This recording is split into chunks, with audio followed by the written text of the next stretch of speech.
Chicken tandoori danger, chicken biryani అంతకంటే యమ danger. ఇక బెండకాయ ఫ్రై అన్సేఫ్, పన్నీర్ టిక్కా అస్సలు సేఫ్ కాదు. ఏది తిందామన్నా గ్యారంటీ లేదు. వైజాగ్ ఫుడ్ లవర్స్ కి ఇది రెండవ ప్రమాద హెచ్చరిక.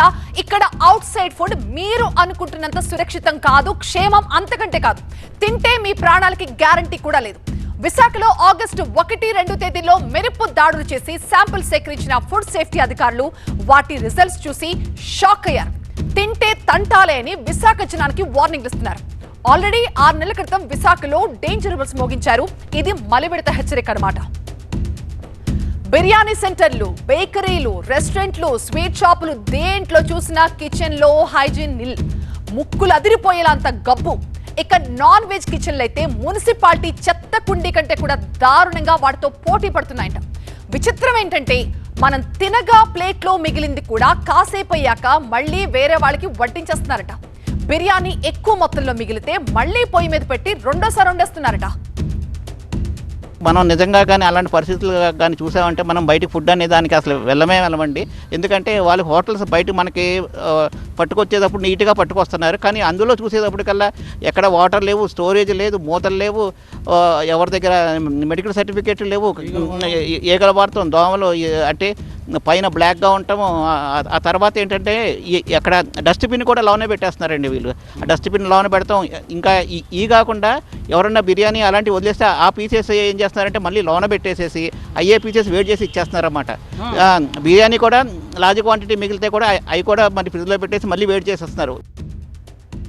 81 శాంపిల్ సేకరించి హైదరాబాద్ లో ల్యాబ్ కి పంపితే అందులో 29 ఆహార నమూనాల్లో లోపాలున్నట్లుగా తేలింది. 15 నమూనాల్లో ప్రజల ఆరోగ్యానికి హాని కలిగించే రసాయనాలు, రంగులు వాడుతున్నట్టుగా తేలింది. Chicken biryani, mutton biryani, fish items లో డేంజరస్ కెమికల్స్ వాడుతున్నారట. ఇక బెల్లం, ఐస్ క్రీమ్, స్వీట్లు, జీడిపప్పు పొడి, కేకులైతే నాసి రకంగా ఉన్నట్లుగా నిర్ధారించారు. పరిమితికి మించి ఫుడ్ కలర్స్, అలాగే టేస్టింగ్ సాల్ట్ వినియోగం కూడా ఈ ఆహారంపై తీవ్ర ప్రభావం చూపిస్తున్నట్టుగా తెలుస్తోంది. బిర్యానీ కాదు, కనీసం ఐస్ క్రీమ్, బాదం మిల్క్ తీసుకున్నా ఇంటికెళ్ళాక మీరు ఇబ్బంది పడాల్సిందే. జీర్ణ వ్యవస్థలు చెడిపోయి క్యాన్సర్ వచ్చే ప్రమాదం కూడా ఉంది. ముఖ్యంగా నాన్ వెజ్ ప్రియులు, మీరు నాన్ వెజ్ కోసం బయటకు వెళ్లి తినే టైప్ అయితే 1-2 సార్లు ఆలోచించుకోవాలంటున్నారు అధికారులు. ఎక్కడైతే ప్రిపేర్ చేసే ఫుడ్ అంతా మట్టిగా ఆల్మోస్ట్ ఆల్ అన్నీ అన్సేఫ్ కింద వచ్చేయండి. ఈ అన్సేఫ్ రావడం వల్ల ఏంటంటే జీర్ణ వ్యవస్థ తోటి బాగా ఇదైపోద్దండి. ఇది ఎక్కువగా తింటే క్యాన్సర్ వచ్చే అవకాశాలు ఉన్నాయి. ఇంకా మిగతా జబ్బులు కూడా వచ్చే అవకాశాలు ఉన్నాయి. కనుక ఎప్పుడైతే కానీ అన్సేఫ్ ఫుడ్ దగ్గరికి మనం ఎప్పుడు వెళ్ళకూడదు. ఎటువంటి ఈ టేస్టింగ్ సాల్ట్ అలాంటి ఎక్కడైతే వాడుతున్నారో అట్లాంటి హోటల్స్కి మనం వెళ్ళి ఫుడ్ అనేది ఆర్డర్ ఇవ్వకూడదు అనేది. సో చూసారు కదా, అక్కడ అధికారులు లోపలికి వెళ్ళి ఆ పరిస్థితులు చూసి వాళ్ళు చెప్తున్న మాటలు వింటేనే చీ యాక్ అనిపిస్తుంది. ఇంకా నిజంగా మనం ఆ లోపల చూస్తే ఇంకొకసారి ఖచ్చితంగా బయటకు వెళ్ళి తినవేమో, అంత దారుణంగా ఉన్నాయంటే హోటల్స్. జనం ఆరోగ్యాలతో చెలగాటమాడే వీళ్ళందరికీ కూడా జైలే గతి. 3 నెలల జైలు శిక్ష తప్పేలా లేదు. అలాగే 3 లక్షల దాకా జరిమానా కూడా సమర్పించుకోవాలి. ఇక్కడతో అయిపోలేదు.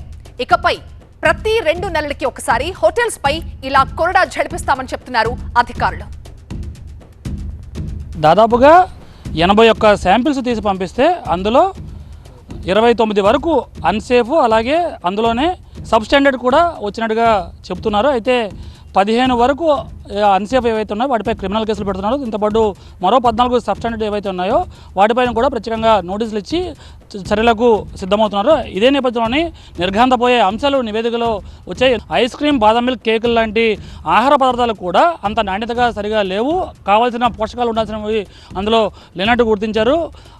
ఆ నిర్వాహకులకు నోటీసులు జారీ చేశారు, క్రిమినల్ కేసులు పెడుతున్నారు. మరోవైపు వినియోగదారులు కూడా ప్రత్యేకంగా అవగాహన పెంచుకొని ఎటువంటి అనుమానం ఉన్నా సరే తమకు సమాచారం అందించాలని కోరుతున్నారు ఫుడ్ సేఫ్టీ అధికారులు. కెమెరా పర్సన్ బాబుతో ఖాజా టీవీ 9 విశాఖపట్నం.